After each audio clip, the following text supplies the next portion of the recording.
Bueno, cumplidos los 5 minutos de descanso, espero que se hayan tomado su cafecito, etcétera. Vamos a continuar con nuestros contenidos.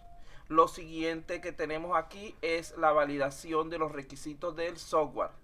Después del desarrollo de los requisitos, los mismos deberán ser validados. Para ello, el usuario puede que pida soluciones ilegales o poco prácticas, y los expertos puede que interpreten los requisitos de forma incorrecta. Todo este tipo de elementos deben ser eliminados del sistema. Estos resultados lo que hacen es incrementar el costo de nuestro sistema a largo plazo si no se cortan de raíz desde el principio. Los requisitos se pueden evaluar en contraste con diversas condiciones, entre las cuales tenemos las siguientes. Allí está. En primer lugar, debemos asegurarnos de que puedan ser implementados de manera práctica. Imaginemos un requerimiento que se nos pida que para poder implementarlo necesite de un componente de hardware, el cual no se consiga. Ese no es un requerimiento que pueda ser implementado en la práctica, o que requiera de un cálculo tan complejo que no logremos realizarlo de manera correcta, no logremos llevarlo a lo que es el computador, a la conversión, o sea un proceso tan complicado que no podamos expresarlo correctamente a través de los algoritmos y funciones que van a construir nuestro sistema. En segundo lugar, que sean válidos a nivel de funcionalidad y dominio del software, es decir, que pertenezcan a lo que estamos haciendo. No es que vamos a hacer un software de venta y de repente le vamos a meter a esa tienda gestión de colegio, gestión académica, de notas que no tienen nada que ver. Entonces eso es algo también que no debemos salirnos del tema o de la idea que corresponde a nuestro sistema y divagar por otra parte. En tercer lugar, que no haya ambigüedad. ¿Qué significa esto? Que cada elemento tenga una sola interpretación. No es o es bueno o es malo, o es sí o es no, porque recuerden que así trabaja la lógica del computador. No podemos, digamos que crear soluciones a niveles intermedios en este tipo de aplicaciones transaccionales. Ya eso sería aplicable cuando estemos en la realización de sistemas de tipo inteligente, que se puedan completar explícitamente, es decir, que seamos capaces de terminarlas realmente cuando estemos haciendo nuestro proceso de desarrollo, y que se evidencie que están realmente completas en todos los elementos que se requieren para su correcta funcionabilidad, que sean demostrables, es decir, que se puedan probar. Recordemos que un requerimiento según sus características que no se pueda probar es un requerimiento inválido, porque si no, ¿en base a qué hacemos su comparación para saber si está funcionando correctamente o no? Aquí tenemos ahora, que esto sí es un poco más rápido, la clasificación de los requerimientos según su funcionalidad, que es la que ya nosotros conocemos. Esta es una clasificación de la cual hemos hablado repetidamente y que corresponde tratarla en este momento nuevamente. En primer lugar, tenemos los requerimientos de tipo funcional, que son aquellos que describen lo que el sistema debe hacer, es decir, aquellos que especifican las acciones que el sistema debe ser capaz de realizar sin considerar las restricciones físicas. Los requerimientos funcionales especifican el comportamiento de nuestro sistema. Por ejemplo, los requerimientos funcionales se refieren por lo general a lo que el usuario pide. Algunos ejemplos podrían ser buscar una opción dada al usuario referente a ciertos tipos de facturas. Es decir, por ejemplo, facturas por fecha, facturas por monto, facturas por productos, facturas por clientes, por proveedores, etc. Otro ejemplo podría ser que el usuario sea capaz de enviar por correo electrónico cualquier informe que requiera la dirección y que el sistema se encargue automáticamente de dicho proceso.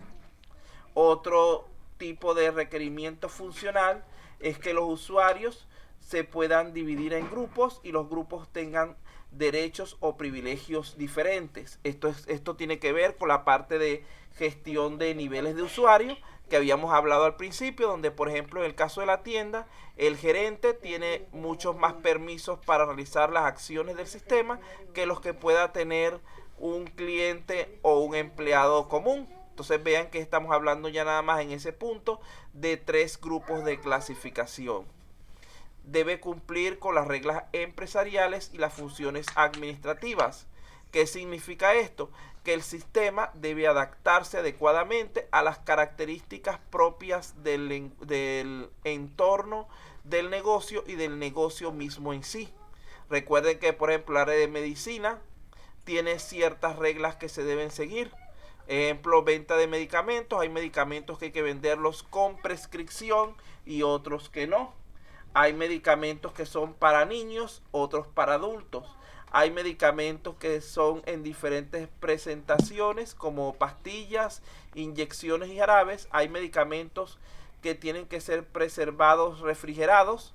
Hay medicamentos perecederos muy rápido. Hay medicamentos de larga duración, etcétera. Y todas estas características del sistema con el que estamos trabajando deben ser tomadas en cuenta.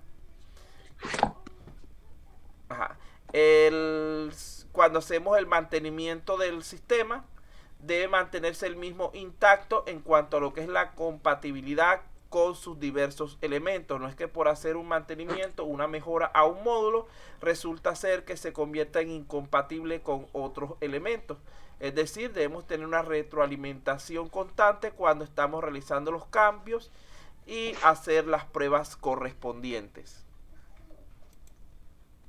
Ahora bien, cuando hablamos de requerimientos no funcionales, son aquellos que describen únicamente atributos del sistema o del entorno del sistema, y entre ellos podríamos nombrar cómo se gestionan los requerimientos de interfaz. Recuerden que la apariencia lo consideramos como un requerimiento no funcional porque es bastante subjetivo, va a depender de los criterios tanto del cliente como del desarrollador. Las características de diseño, de implementación, elementos de tipo legales, físicos, los costos, el tiempo, que no tienen que ver directamente con lo que es el desarrollo de software, porque esos son elementos externos al proceso de desarrollo, pero que lo controlan, podemos decir de alguna manera, porque el tiempo que tenemos para realizar el sistema, la plataforma donde lo vayamos a implementar, todos esos elementos de tipo no funcional tienen su efecto sobre lo que estamos construyendo. También hay elementos de tipo calidad, elementos de seguridad, de operación, etcétera, que se consideran como no funcionales porque, repito, nuestro sistema o nosotros realmente no programamos, no construimos ese elemento a solicitud del cliente, sino que es algo complementario que debe hacerse. Aquí tenemos, en cuanto a los requerimientos no funcionales, algunos ejemplos de cómo se pueden clasificar. Tenemos los que tienen que ver con seguridad, es decir, ahí podríamos decir que lo que es el login, etcétera, tiene que ver con seguridad y con acceso. Tenemos lo que es almacenaje, que puede ser nuestra base de datos.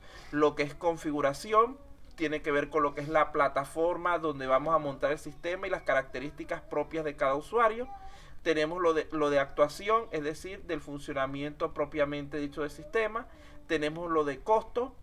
Tenemos interoperabilidad, es decir, la relación entre diferentes usuarios a través del sistema. Tenemos la flexibilidad para poder adaptarse a diferentes tipos de solicitudes que se puedan presentar. Tenemos recuperación en caso de desastre. Ahí podemos incluir lo que es ¿cómo se llama?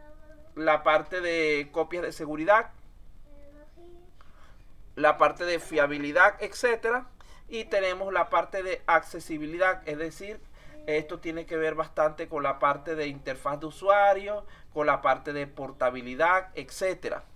Entonces, en pocas palabras, los requisitos no funcionales son aquellos que no están relacionados con aspectos operativos del sistema directamente, sino que son características del software que se encuentran implícitas o esperadas, asumidas por los usuarios. En este caso, el sistema que estamos planteando, como usuario no se les pidió que ustedes gestionaran lo que es el login, pero ustedes saben que internamente es necesario que ese sistema cuente con la gestión de login para poder funcionar correctamente, y esta gestión de login es lo que estamos indicando como un requerimiento no funcional, porque el cliente no lo está pidiendo directamente. Él asume que de todas maneras nosotros les vamos a poner esos sistemas, porque imagínense que se crea un sistema para lo que es el control de una farmacia donde no haya login, que todo el mundo puede entrar como le dé la gana.